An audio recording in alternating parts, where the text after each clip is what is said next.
2023 के अंदर सोना नहीं बेचा गया है। ये मैं नहीं कह रहा हूँ, इस सरकार ने खुद कहा है सोना बेचा गया है। कितने वर्ष के बाद बेचा गया है? चंद्रशेखर जी के जमाने में जो गिरवी रखा गया था, उसके बाद पहली बार ऐसा हुआ है कि देश का सोना जो है वो बेचा गया है, सरकार ने बेचा है। देश के भविष्य के ताल्लुक से जो भी संजीदा हैं, उनका ये एक समझ लीजिए कि ये उनका एक बड़ा इम्तहान है कि अपनी मन मिटाव को पीछे रखकर, अपने मिटाव को ख़त्म कर कर ये जो आज़ादी की दूसरी लड़ाई में लड़ने की कोशिश की जा रही है, उसमें उसका वो हिस्सा बने। पॉलिटिकल पार्टीज़ की अपनी एक सीमाएं होती हैं।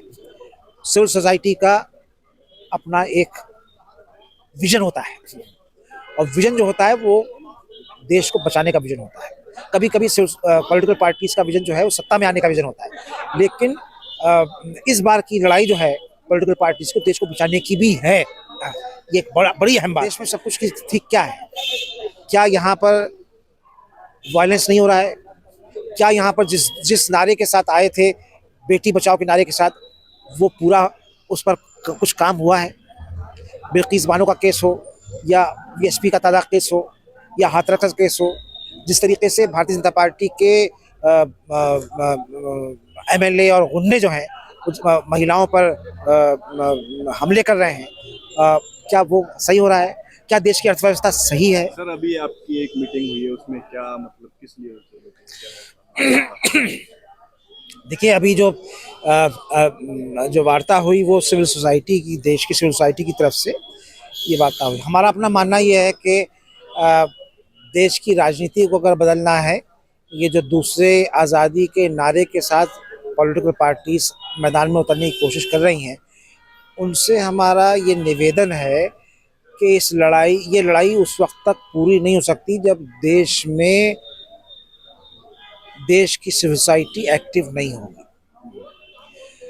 पॉलिटिकल पार्टीज की अपनी एक सीमाएं होती हैं। सिविल सोसाइटी का अपना एक विजन होता है, और विजन जो होता है वो देश को बचाने का विजन होता है। कभी कभी पॉलिटिकल पार्टीज का विजन जो है वो सत्ता में आने का विजन होता है, लेकिन इस बार की लड़ाई जो है पॉलिटिकल पार्टीज को देश को बचाने की भी है। ये एक बड़ी अहम बात है। इसलिए हम ये कह रहे हैं कि इंडिया अलायंस, आप मई 2023 से हम लोग ये बराबर प्रोग्राम कर रहे हैं। देश के जगह जगह हम जा रहे हैं। अभी उत्तर प्रदेश की, वेस्टर्न यूपी की बहुत सारी कॉन्स्टिट्यूंसीज में हम गए हैं। हमें ये लगा कि ग्राउंड के ऊपर पहली बार पिछले 10 वर्षों में हमें ये बात लगी है कि हर पॉलिटिकल पार्टी का, जो भारतीय जनता पार्टी की उन्माद की राजनीति के विरुद्ध खड़ी होना चाहती है, उसका वर्कर जो है, ग्राउंड पर जो वर्कर है, वो चाहता है कि इंडिया अलायंस मजबूत हो। जो पार्टियां अभी इंडिया अलायंस में, उसका वर्कर भी, और जो पार्टियां इंडिया अलायंस का हिस्सा नहीं है, उसका वर्कर भी। मैं खासकर बहुजन समाज पार्टी के वर्करों की बात कह रहा हूँ कि वो चाहते हैं, वो ये भी कहते हैं कि बहन जी का आदेश हमारे लिए फाइनल होगा, लेकिन वो ये भी कहते हैं और बहुत ही रेखांकित करके कहते हैं कि बहन जी को इस पर विचार करना चाहिए कि इंडिया अलायंस के गठबंधन में शामिल हों। मुझे लगता है कि ये जो कटाश की इस वक्त राजनीति उत्तर प्रदेश में चल रही है, एक दूसरे पर कटाश करने की राजनीति के तूताकार हो रही है, उसको बंद होना चाहिए। बहन जी को हिस्सा बनना चाहिए।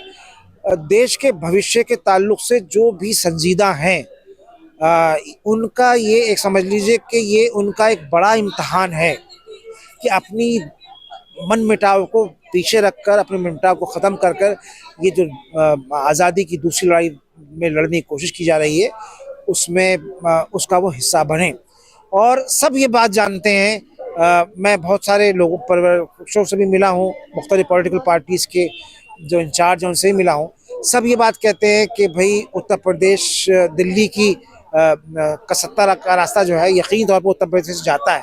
तो जब ये बात आप समझते हैं, तो फिर अकेले चुनाव लड़ने से क्या होगा? नावेद साहब, ये बताइए कि आपको ऐसा क्यों लग रहा है कि देश खतरे में है और देश को बचाना चाहिए? तो देश में सब कुछ ठीक है? नहीं, देश में सब कुछ की ठीक क्या है?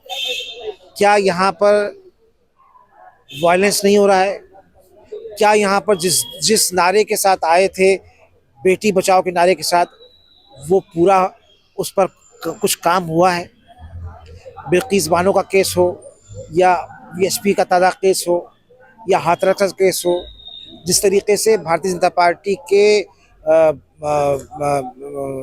एमएलए और गुंडे जो हैं महिलाओं पर हमले कर रहे हैं, क्या वो सही हो रहा है?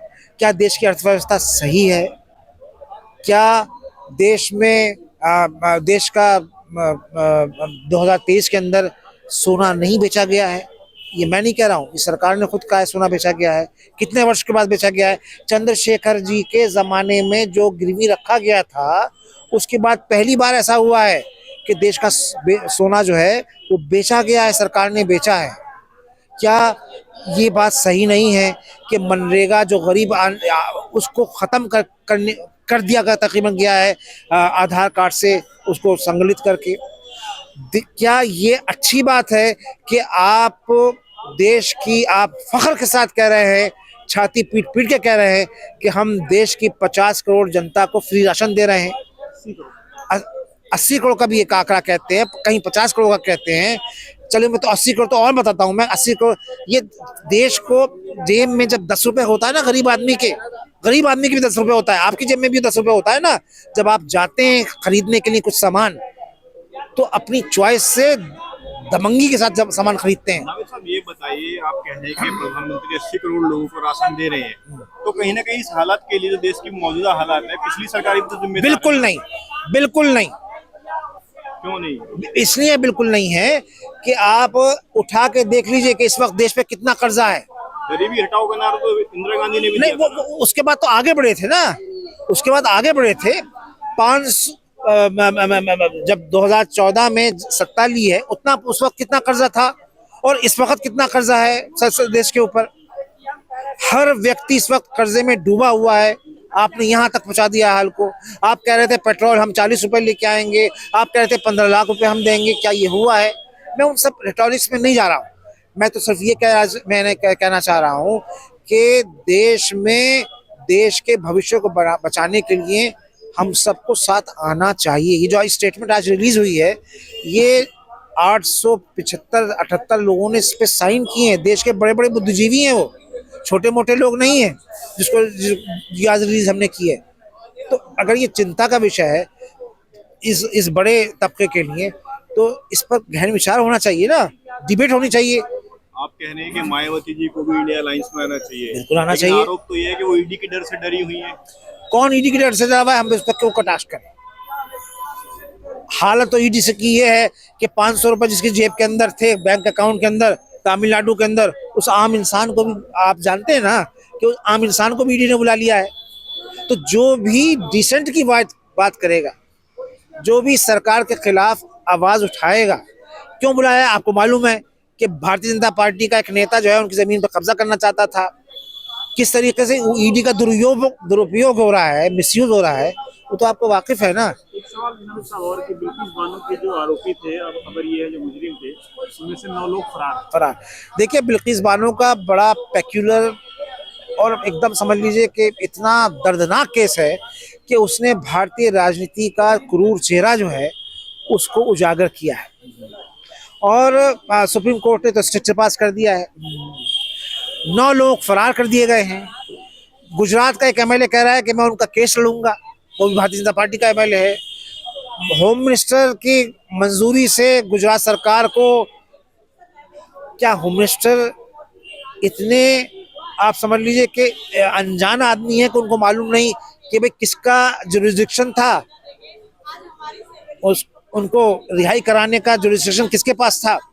अगर वो इतनी इस बात से वाकिफ नहीं है, तो I think he should accept that he is an incompetent home minister. क्या लगता है आपको कि बिल्किस बानो के जो आरोपी हैं वो जेल में जाएंगे, फिर एक बार उनको बचा लिया जाएगा? डाउटफुल है।